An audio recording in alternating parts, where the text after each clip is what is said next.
Good evening everyone.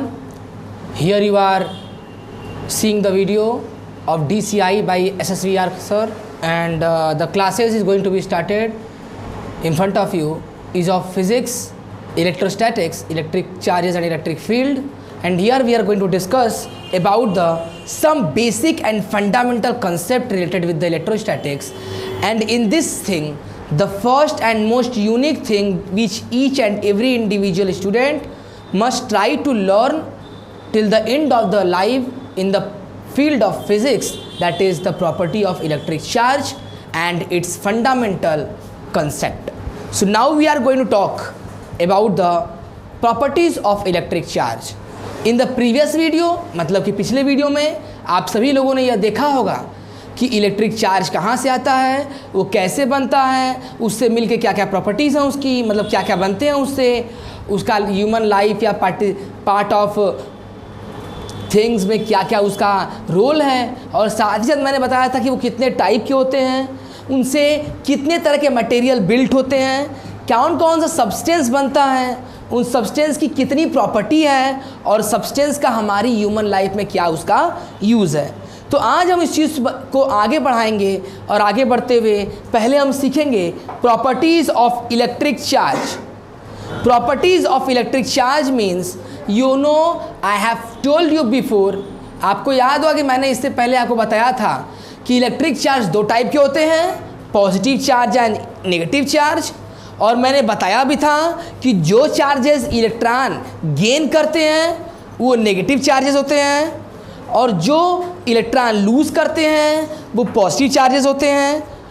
इसके अंदर जो पॉजिटिव चार्जेस होते हैं वो एक तरीके से मेटल का काम करते हैं, और जो नेगेटिव चार्जेस होते हैं वो नॉन मेटल काम करते हैं।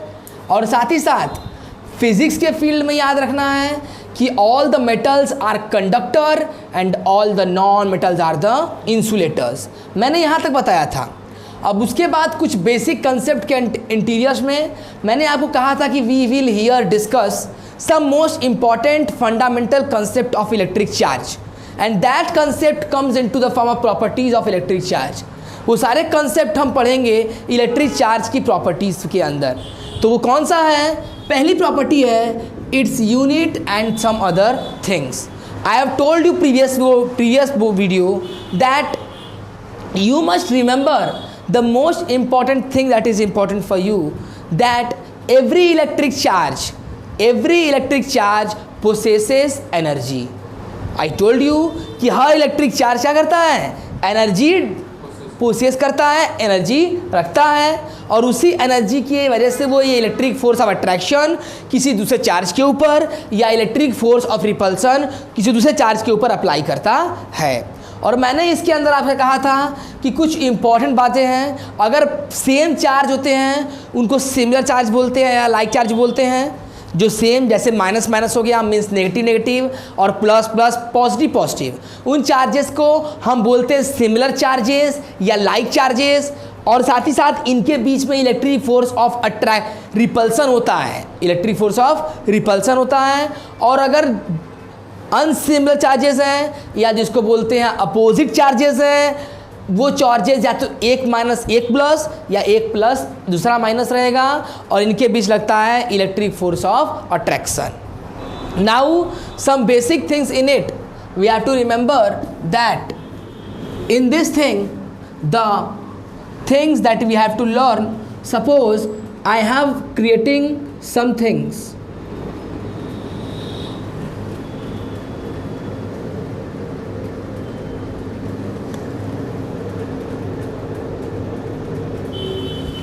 Now let me inform you here that I have told you previously in the previous classes or previous class, I have told you, now I will explain you that where from the electric charges came and where they exist. So मैंने बताया था सबके अंदर क्या होंगे, कुछ electric charges होंगे जिनसे मिलके ये बने हुए हैं, और इनके एंड पे कुछ चार्जेस होंगे, है ना, इसके एंड पे कुछ चार्जेस होंगे।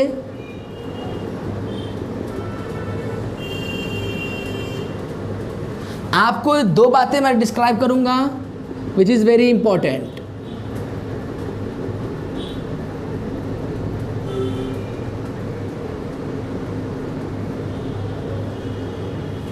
See here, these are the ends, right? So suppose if I can take this end as the positive charge, right? अगर हमने कह दिया कौन चार्ज है, positive, and this will be negative. Understand that? Similarly, if I will tell you it is positive, what this will be? Negative. And suppose I will tell you here it is positive and here it is negative, right? So ये property क्या है कि कोई भी एक electric charge जो होता है ना, तो इलेक्ट्रिक चार्जेस क्या करते हैं, एक इमेजिनरी लाइन, क्या करते हैं, एक इमेजिनरी लाइन के थ्रू अपना इलेक्ट्रिक फोर्स ऑफ अट्रैक्शन या रिपल्सन शो करते हैं किसी दूसरे चार्जेस के साथ। जैसे यहाँ पे एंड पे चार्ज रहेगा, है ना, तो ये अपने चार्जेस को क्या करेगा, पॉजिटिव है ना, तो पॉजिटिव इलेक्ट्रिक चार्ज होगा वो क्या करेगा,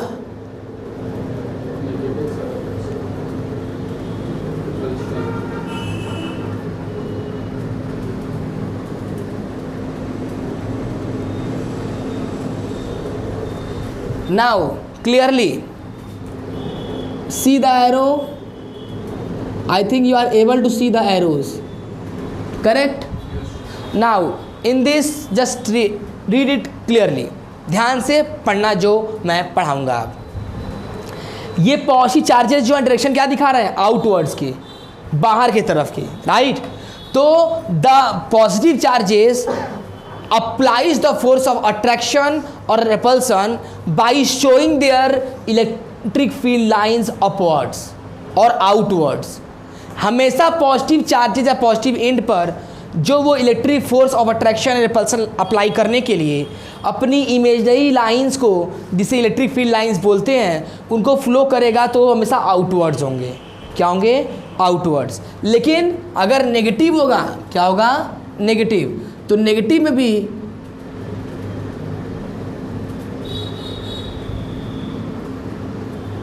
but in the negative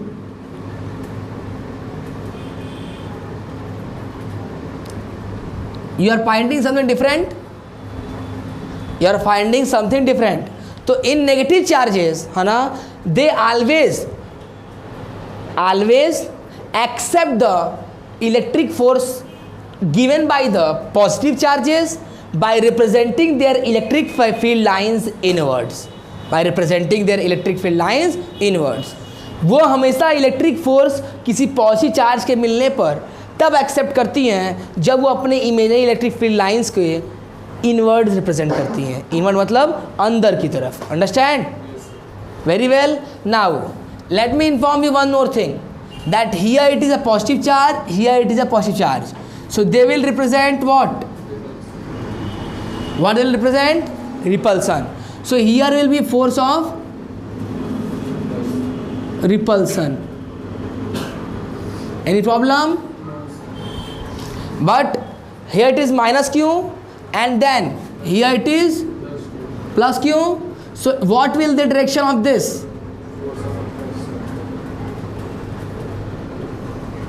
See its direction.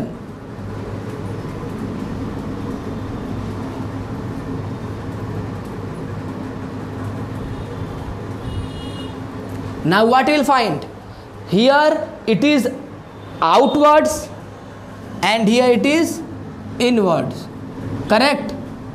So the outwards electric field lines and inwards electric field lines, outwards electric field lines and inwards electric field lines representing at every point near the opposite charges of force of repulsion, force of attraction.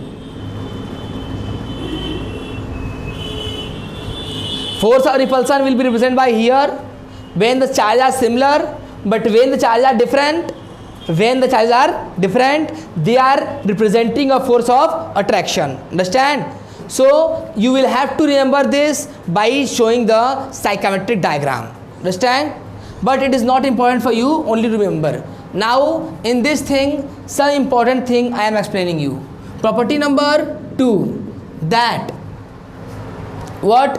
Electric field lines or electric charge electric charge always fixed at a point in a conductor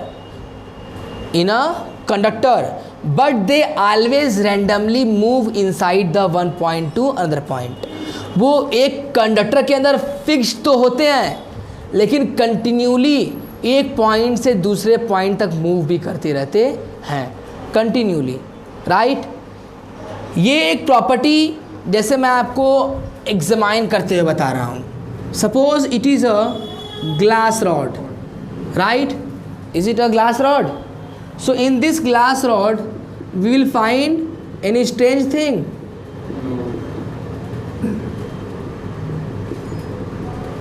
Right? Now, remember that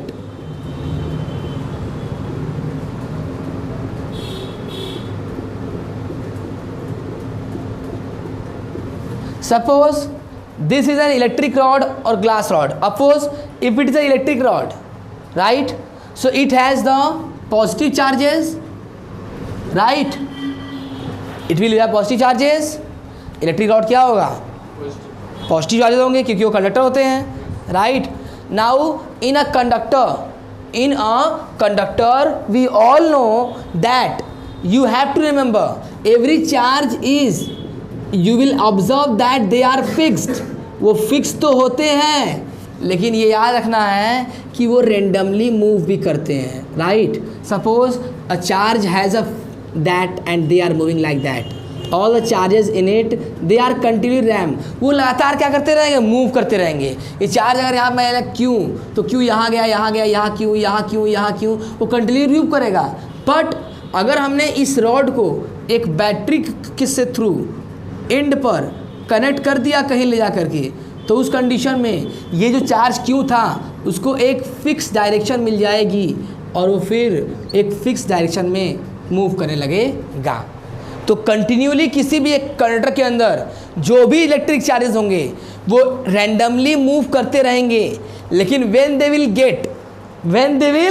gate some potential energy और from source of energy like battery और cell, then they will get the fix direction.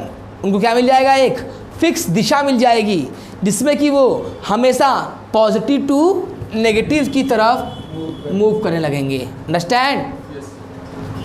Now we will discuss some units of electric charges.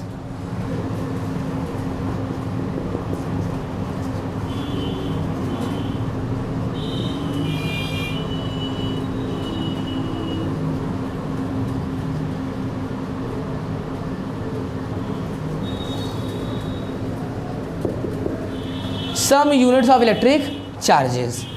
इसमें क्या है भाई? In this we shall discuss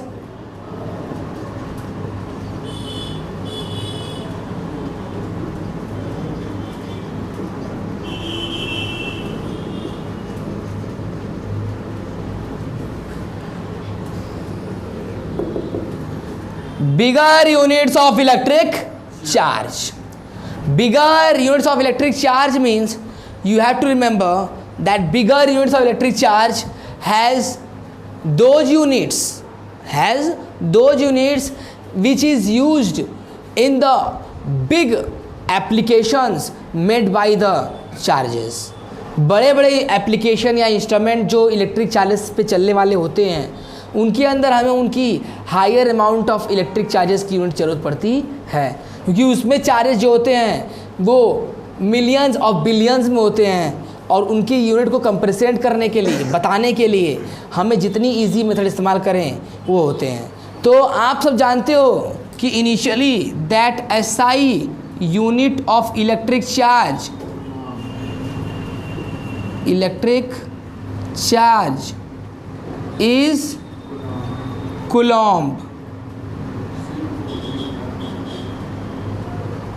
Coulomb, right?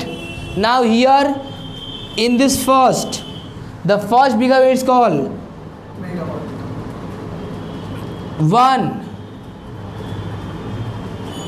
1 kilocoulomb.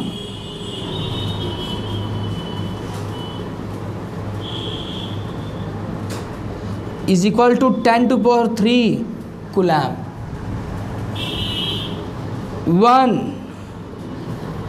mega coulomb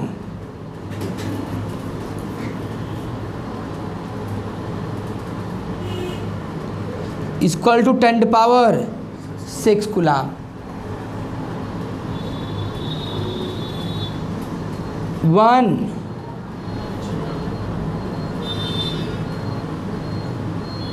coulomb is equal to 10 to power 9 coulomb.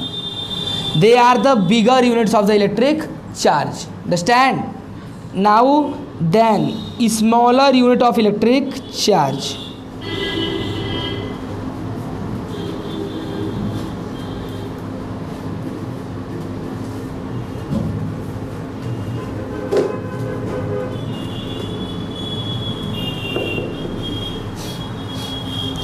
Smaller units of electric charge. We will say that 1 millicoulomb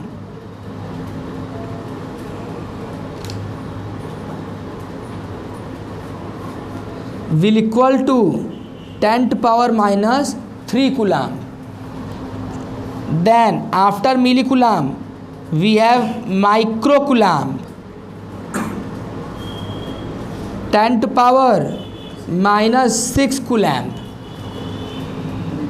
Then 1 nanocoulomb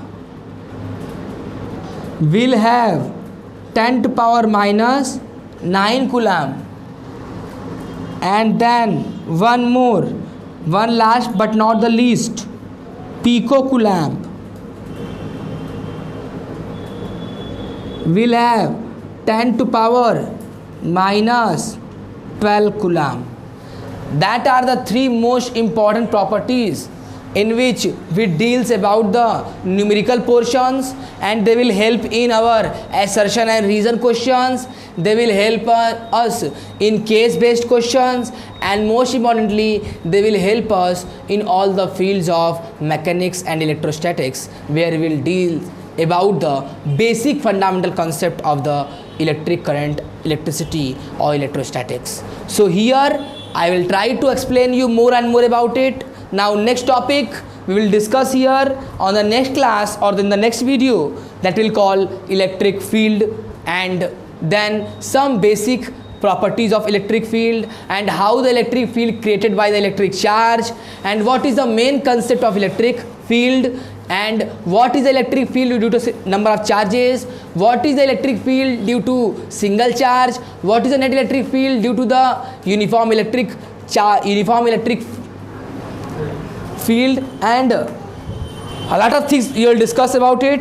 So that is the ending of this topic of properties of electric charge. Hope you enjoy this topic, and next time I will discuss you and I describe you the topic name electric field. Okay everybody, so I hope आप सभी को अच्छा लगा होगा, और तब तक के लिए नेक्स्ट वीडियो का इंतज़ार करिएगा, और पढ़ाई गई टॉपिक्स को एक बार दो बार रिवीजन कर लेंगे तो शायद आपको कभी डेफिनेशन याद नहीं करना पड़ेगा। खुद डेफिनेशन क्रिएट करेंगे, खुद डेफिनेशन बनाइए, जितना हो सके चीज़ों को समझ कर कंसेप्चुलाइज करके उस चीज़ को अपनी डेली लाइफ में लाइए और खुद डेफिनेशन क्रिएट करिए, because you know very well the thing that you will sow that you will reap. So have a great night, have a good bye.